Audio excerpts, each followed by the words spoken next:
وقتی در خواب هستی و با تپش قلب و تعریق از خواب میپری و دچار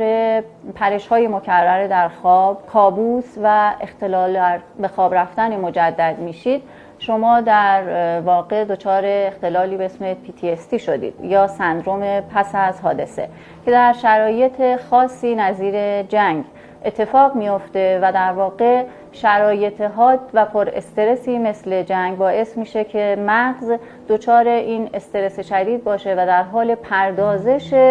این خاطرات ناگوار فلش بک هایی زده بشه به ماجرای اصلی و کابوس های مکرر اتفاق بیفته. این اختلالات و اختلالات دیگر خواب نظیر